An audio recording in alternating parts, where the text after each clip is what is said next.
وسلم بہت مہربان۔ حدیث میں آتا کہ بیٹھے تھے صحابہ حضور کے پاس، تو ایک اونٹ بھاگتا ہوا آیا آپ کے پاس، اور حضور اقدس صلی اللہ علیہ وسلم کے سر مبارک کے پاس آ کے کھڑا ہو گیا۔ آپ نے فرمایا ارے اونٹ تو میرے پاس آ کے کیوں کھڑا ہو گیا؟ کہنے لگے یا رسول اللہ میرے مالک مجھے ذبح کرنا چاہتے اور میرا گوشت کھانا چاہتے، جبکہ میں ایک عمر تک اپنے مالکوں کے ہاں بہت کام کر چکا ہوں، اب وہ مجھے ذبح کرنا چاہتے ہیں۔ اللہ کی شان، مالک ڈھونڈتے ڈھونڈتے پہنچ گئے حضور کے پاس کہ اللہ کے رسول یہ تو ہمارا اونٹ ہے، 3 دن سے بھاگا ہے، آج آپ کے پاس مل گیا، لائیے ہمیں دیجیے، ہم اس کو ذبح کریں گے اور غریبوں میں اس کا گوشت بانٹ دیں گے۔ آپ نے کہا تھوڑا صبر تو کرو، یہ تمہاری شکایت لے کر آیا ہے۔ کہا حضور اس کو ہم سے کیا شکایت ہو سکتی ہے؟ تو آپ نے فرمایا یہ شکایت کرتا ہے کہ یہ سردی اور گرمی میں تمہارے چارے کا اور تمہارے پانی کا بندوبست کرتا رہا ہے، گرمی میں تم اس پر پانی لاد کے لاتے رہے ہو، میلوں سفر تم نے اس کو کرایا، اور سردیوں میں تم چارہ لاد کے لاتے رہے ہو اس پر۔ تو کہنے لگے حضور اب تو یہ کسی کام کا ہی نہیں رہا، نہ یہ چارہ لا سکتا ہے نہ یہ پانی لا سکتا، یہ لاغر ہو گیا ہے، تو ہم نے سوچا اس کو ذبح کر کے اس کا گوشت غریبوں میں بانٹ دیں گے۔ آپ نے فرمایا مجھے دے دو، تم مجھے بیچ دو۔ تو ان کا حضور ہم آپ کو ہدیہ کرتے ہیں۔ آپ نے فرمایا میں تمہیں اس کے 100 درہم دیتا ہوں۔ تو 100 درہم میں حضور نے اس اونٹ کو خریدا، اور آپ نے فرمایا انت حر لوجہ اللہ، جا تو اللہ کے لیے آزاد ہے، موج کر، اپنی زندگی جی لے۔ تھوڑی دیر کے بعد آپ نے کہا وہ اس اونٹ نے آپ کے کان کے قریب آگے کو بڑ بڑ بڑ بڑ اپنی زبان میں بولا، تو حضور نے کہا آمین آمین آمین آمین 4 دفعہ کہا۔ تو صحابہ نے کہا حضور آپ آمین کس پہ کہہ رہے ہیں؟ تو آپ نے فرمایا یہ اونٹ کہہ رہا ہے جزاک اللہ یا رسول اللہ عن الاسلام وعن القرآن خیرہ، اللہ کے رسول اللہ آپ کو بہترین جزا عطا فرمائے اسلام اور قرآن کی طرف سے۔ میں کہا آمین۔ پھر اس نے دوسری دعا مانگی، جیسے آپ نے میرا ڈر خوف دور فرما دیا، اللہ آپ کی امت کا ڈر قیامت کے دن ایسے ہی ختم فرمائے۔ میں نے کہا آمین۔ تو اب ہم خوش قسمت امت نہیں ہے کہ جانور بھی ہمارے لیے دعا مانگتے ہیں، ہم تو بڑی خوش قسمت ہیں۔ فرشتے بھی دعا مانگے اس امت کے لیے، جانور بھی دعا مانگے، مچھلیاں پانیوں میں دعا مانگتی ہیں۔ حضور فرماتے تھے چیونٹیاں اپنی بلوں میں اس امت کے لیے دعائیں مانگتی ہیں۔ تو یہ امت کتنی قیمتی ہے۔ تو کہنے لگا اللہ قیامت کے دن آپ کی امت کا ڈر خوف ایسے ہی دور فرمائے جیسے آپ نے میرا ڈر خوف دور کیا۔ آپ نے کہا آمین۔ کہنے لگے آپ کی امت کا خون اللہ دشمنوں سے ایسے ہی محفوظ فرمائے کما حقنت دمائی، جیسے آپ نے میرا خون ان سے محفوظ کر لیا۔ آپ نے کہا آمین۔ چوتھی دعا پہ حضور رو پڑے کہ چوتھی دعا اس نے کیا مانگی تھی؟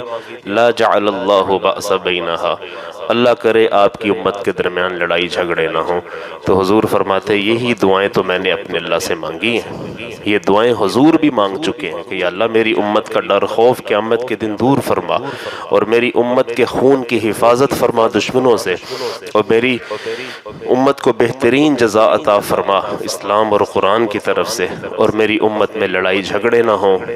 3 دعائیں قبول ہو گئیں، لڑائی جھگڑے والی قبول نہ ہوئی، کہ اللہ کی اس میں کوئی نہ کوئی حکمت پوشیدہ ہے۔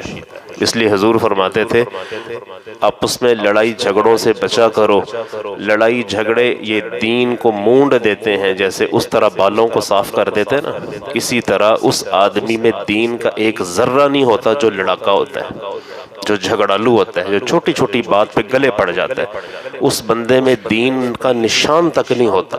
کہا لڑائی جھگڑا یہ دین کو ایسے صاف کر دیتے ہیں جیسے اس طرح بالوں کو صاف کر دیتے ہیں۔ تو بڑی بڑی داڑھیوں والے گالیاں نکال رہے ہوتے ہیں، ٹوپیاں پہن کے حاجی صاحب ہیں لیکن وہ گالیاں نکالتے ہیں، حاجی صاحب ہیں لیکن وہ لڑتے جھگڑتے ہیں۔ تو وہ صرف ظاہری حلیہ ہی ہے، اندر کا نظام تو فارغ ہو چکا ہوتا ہے، اندر کا نظام تو فارغ ہو چکا ہوتا ہے۔ اس لیے اللہ کے حبیب نے فرمایا تھا التقویٰ ہا ہنا، لوگوں تقویٰ دل کی چیز ہے۔ تقویٰ کو مات پیشانی پہ نہیں لکھا ہوتا کہ بندہ بڑا متقی بڑا نیک ہے، تقویٰ تو اندر ہے، خوف خدا تو دل میں ہوتا ہے بندے کے، کہ کس کے دل میں اللہ کا ڈر زیادہ ہے؟ تو نبی کریم صلی اللہ علیہ وسلم رحیم، مہربان، ہر ایک پہ ترس کھانے والے، ہر ایک پہ رحم کھانے والے، یتیموں پہ رحم کھانے والے۔ حضور فرماتے تھے انا وکافل الیتیم فی الجنت ہاکذا، میں اور یتیم کی کفالت کرنے والا، ان کی دیکھ بھال کرنے والا، وہ ایسے ہوں گے جیسے یہ دو انگلیاں، یہ دو انگلیاں۔ آپ نے فرمایا بیوہ یتیم کی کاموں کی مدد کیا کرو، جو عورت بیوہ ہو جائے، جو بچے یتیم ہو جائیں۔ الساعی علی الارملۃ والمسکین کالمجاہد فی سبیل اللہ، کہ وہ ایسا ہے جیسے راہ خدا میں جہاد کرنے والا۔ وکالصائم لا یفطر، اور اس روزہ دار کی طرح ہے جو ساری زندگی روزہ رکھے کبھی افطار نہ کرے۔ کتنا اجر و ثواب پائے گا؟ ساری زندگی ایک شخص نے مسلسل روزے رکھے تو اس کو کتنا اجر و ثواب ملے گا۔ وکالقائم لا یفطر، اور اس شب بیدار کی طرح ہے جو ساری زندگی شب بیداری کرے، ساری رات اللہ کی اٹھ اٹھ کے عبادت کرے، اس کو کتنا اجر و ثواب ملے گا؟ حضور فرماتے تھے الساعی علی الارملۃ والمسکین کالمجاہد فی سبیل اللہ، وکالصائم لا یفطر وکالقائم لا یفطر، یتیم بیواؤں کی کاموں کی دیکھ بھال کرنے والا، ان کی ہیلپ کرنے والا، وہ ایسا ہی ہے اجر و ثواب کے اعتبار سے۔ کسی بیوہ نے کہہ دیا بھائی جان میں دودھ لے آ دیو، تو اسی دودھ لے آ کے دیتا ہے۔ آپ کا یہ اس کو دودھ لا کے دینا، یہ پیاز اور یہ ٹماٹر آپ کو اس کو لا کے دینا، اس کی کاموں میں مدد کرنا، یہ ساری رات نفلیں پڑھنے والوں سے زیادہ اجر و ثواب ہے، کیونکہ اللہ کو تو عبادت کی حاجت ہی کوئی نہیں، اس کو ضرورت ہی کوئی نہیں۔ اس نے تو بندوں کو دیے، لو جی یہ بندے ہیں، ان کے ساتھ تم برتاؤ کرو، یہ دیکھا جائے گا۔